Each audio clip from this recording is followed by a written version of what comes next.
This video is for post-run, so post-exercise, post-run, jog, walk, hopefully feeling a little bit hot and sweaty, and just taking a few moments to cool the body down and stretch out some of the muscles. So we're going to get started on hands and knees. So tabletop, hands are below the shoulders, knees are hip width apart. And let's just take a few rounds of cat and cow, matching our breath with our movement, dropping into our practice. So inhale, drop the stomach, arch the back, lift the gaze. Exhale as you tuck the tailbone, press the earth away, bring the chin towards the chest. Inhale as you arch, open up. And exhale as you round, tuck the tailbone, press the earth away, chin towards the chest. Take a few more rounds like this to the speed of your own breath. Feeling free to add in any other twist or turn here. So moving completely intuitively, noticing where you're holding the tension, what part of you needs to stretch out a little bit. Or just staying with the classic cat and cow, that's also a great place to be. Just matching your breath with your movement.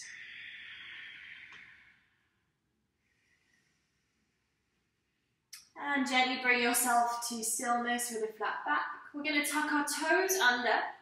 Sit back on your heels for a little toes down. We're not going to be here for too long, but we're just going to stretch the soles of the feet. They've probably been tied up in trainers and tend to tighten up a little bit when we run. So just sitting here, really relax the shoulders. Don't let that tension creep up anywhere else in your body. Taking a few really nice, nourishing, deep Ujjayi breaths here.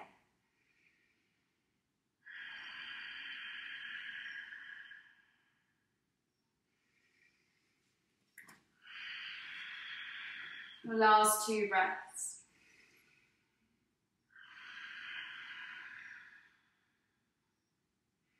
And we're going to release this. So leaning forwards, and you're going to come into your Malasana squat. So lifting up the feet, so you should be on flat feet, toes pointing out. If you're not this low and you're sort of more up here, don't worry, just stay wherever you are. You can let the hips sink. Try and have the heels on the floor if you can. Wherever your hips are, wherever your feet are, really think about lifting the crown of the head. If you can, bring your elbows to the insides of your knees, hands come together at heart center. So there's quite a lot going on here. If you need to take a little sway side to side, if you need to close your eyes and go inward, please do.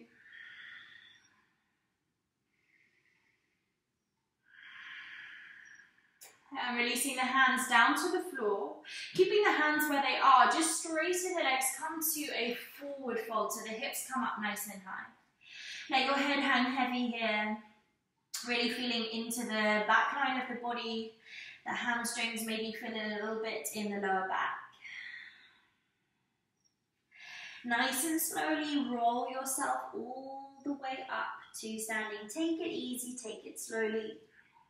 We're going to open out our feet a little bit wider, so you want to find a position where the legs are nice and wide, but not at your sort of full extent. So even if you're super flexible, try not to go too wide.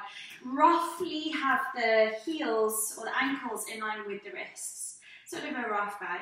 Slightly pigeon toe the toes, so slightly turn in the toes. We're going to interlace fingers at the sacrum. Open the chest, so really squeeze the shoulders together, maybe even look up. And then nice and slowly with a straight spine, start to fold forwards. Crown of the head reaches down towards the floor. Keep the interlace of the fingers and really reach your hands towards your head, maybe towards your yoga mat for some of you.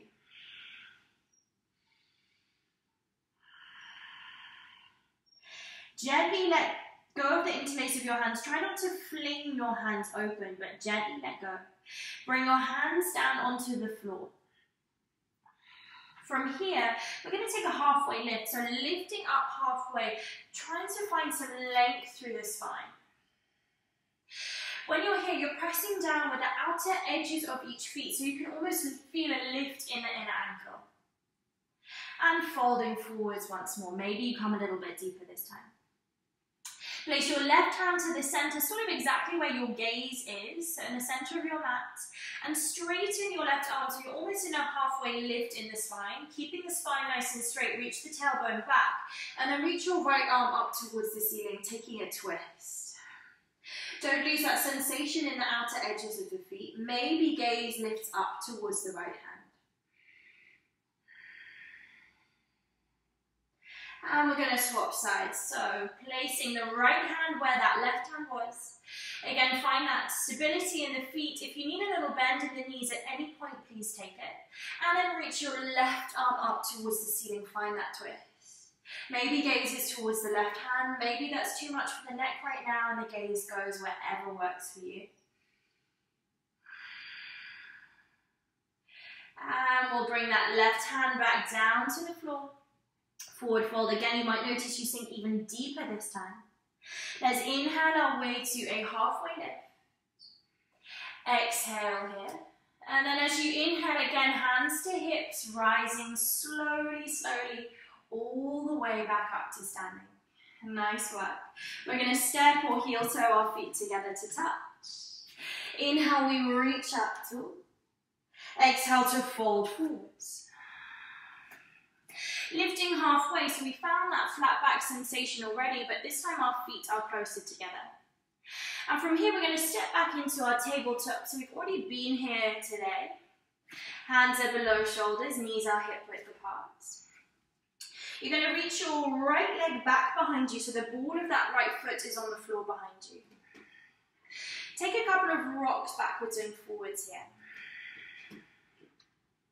You can choose if you stay with this rocking backwards and forwards, or if you find a position where you're pushing back into that heel, really lighting up sensations in the sole of that right foot, maybe the calf muscle a little bit.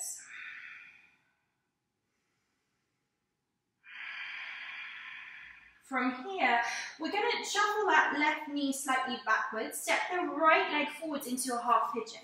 So the right foot comes towards that left wrist, right knee is towards right wrist. You might need to shuffle the left knee further back.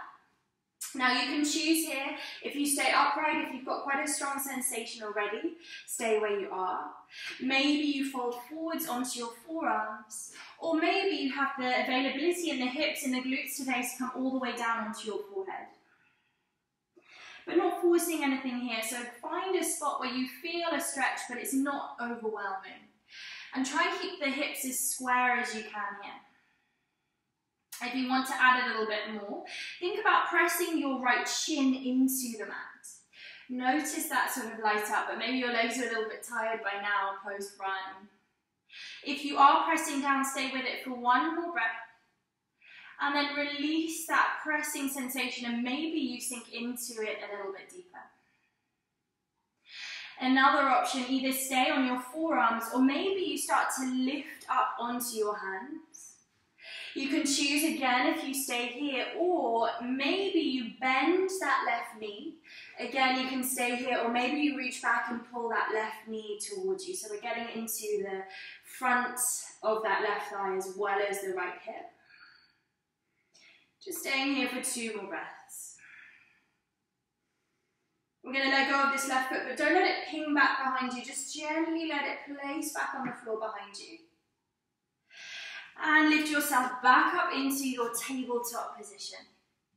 Take any movement. If you need a couple of cat and cows, go for it.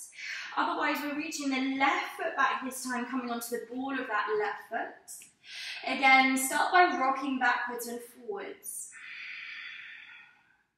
You can choose if you like this rocking sensation today, or maybe you find a spot where you're really pushing down and forwards into the hands, and you get quite a strong sensation through the sole of the left foot and the calf muscle on the left side.